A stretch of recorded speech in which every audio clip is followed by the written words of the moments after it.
આપની મધ્ય ઉપસ્થિત એવા રાજ્ય કક્ષાના મંત્રી શ્રી એવા ભીખુસિંહ પરમાર સાહેબ, જિલ્લા પંચાયતના પ્રમુખ એવા ભીમસિંહભાઈ તડવી સાહેબ, ભરૂચ લોકસભાના સાંસદ એવા મનસુખભાઈ વસાવા સાહેબ, પૂર્વ વન મંત્રી અને પૂર્વ ધારાસભ્ય એવા મોતીભાઈ વસાવા સાહેબ, પૂર્વ ડેડિયાપાડાના ધારાસભ્ય એવા મહેશભાઈ વસાવા સાહેબ, નર્મદા જિલ્લા વહીવટી તંત્ર કલેક્ટર સાહેબ, ડીડીઓ સાહેબ, નિયામક સાહેબ, પાંચ સાહેબ, સાથે સાથે જિલ્લા પંચાયતના પૂર્વ પ્રમુખ પરીક્ષાબેન, શંકરભાઈ, પૂર્વ સભ્ય બહાદુરભાઈ, હાલના તાલુકા પંચાયતના સભ્ય એવા હિતેશભાઈ, નીતાબેન, ભારતીય જનતા પાર્ટીના નર્મદા જિલ્લાના પ્રમુખ નીલરાવ, મંચસ્થ તમામ આગેવાનો, જિલ્લાના તમામ વહીવટી તંત્ર અને આજુબાજુ વિસ્તારોમાંથી પધારેલા સરપંચશ્રીઓ, સભ્યશ્રીઓ, વડીલો, યુવાનો અને માતા બહેનો,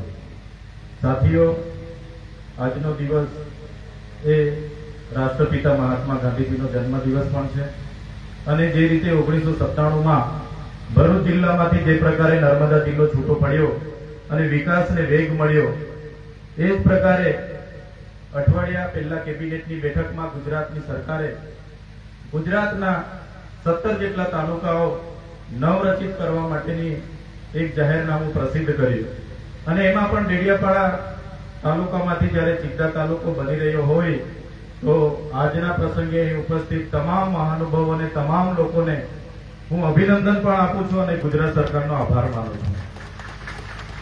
સાથીઓ, નવો તાલુકો બનવાથી જે પ્રકારની સેવાકીય પ્રવૃત્તિઓ અહીં તમામ વહીવટી અધિકારીઓ, વહીવટી કચેરીઓ આવી જશે, આ ગ્રામ્ય વિકાસ, ગ્રામ્ય વિસ્તાર આવનારા દિવસોમાં એક શહેરી વિસ્તારમાં તબદીલ થવાનો છે. હજારો લોકોને પોતાની રોજિંદી સેવાકીય પ્રવૃત્તિનો અહીંયા લાભ મળવાનો છે. સાથે સાથે આ વિસ્તારના જે પણ સીમાંકનમાં ગામો આવ્યા છે, તમામ પંચાયતો હોય, તમામ લોકો હોય, જેમ નાનો તાલુકો હશે વહીવટી રીતે સરકાર પણ વધુ ધ્યાન આપશે અને ઝડપી વિકાસમાં એમાં પ્રયાસો થવાના છે. ત્યારે આજના આ ઐતિહાસિક દિવસે અહીં ઉપસ્થિત થઈને ગર્વ થાય છે. ત્યારે વધારે વિશેષ નથી કહેતા, પરંતુ આ વિસ્તારમાં જે પણ ગામો સમાવેશ થયા છે, એક બે પંચાયતના થોડા ગામોની રજૂઆતો છે, એ પણ આવનારા દિવસોમાં સરકારની ધ્યાને મૂકીશું. જ્યારે પણ સીમાંકન નક્કી થયું હશે, ત્યારે સર્વે થયો હશે, પણ કેટલાક એ બાજુના ગામોની અમારા પર પણ અરજી આવી છે કે અમને ડેડિયાપાડા 12 કિલોમીટર પડે છે, ચિત્તા અમને 30 કિલોમીટર પડે છે. ત્યારે એ બાબતે પણ આવનારા દિવસોમાં થોડો સુધારો વધારો થાય, એ બાબતને લઈને સરકારને ધ્યાન પર મૂકીશું. ત્યારે અહીં આજના પ્રસંગે વધારે સમય નથી લેતા, પણ મંચસ્થ ઉપસ્થિત તમામ મહાનુભાવો, અધિકારગણ, પત્રકાર મિત્રો, પોલીસ મિત્રો, તમામ જિલ્લાના વહીવટી તંત્રને ફરી એકવાર આજના દિવસે ખૂબ ખૂબ અભિનંદન પાઠવું છું.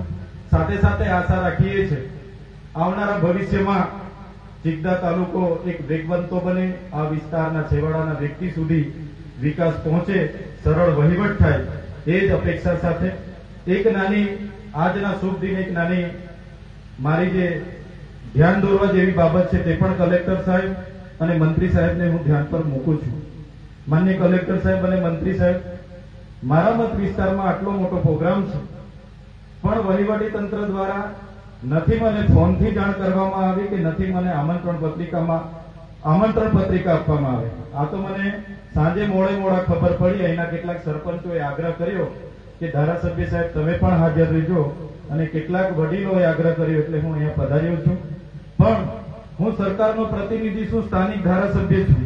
આટલો મોટો સરકારનો કાર્યક્રમ થતો હોય અને ધારાસભ્યને બાદબાકી કરવામાં આવે, આ મારી બદનામી નથી, પણ જે લોકોએ મને મત આપીને ધારાસભ્ય બનાવ્યા છે એ લોકોનું અપમાન છે. એટલે બીજી વાર આવું ભૂલ નહીં થાય, એ પણ તમને ધ્યાન દોરવા માટે હું વિનંતી કરું છું.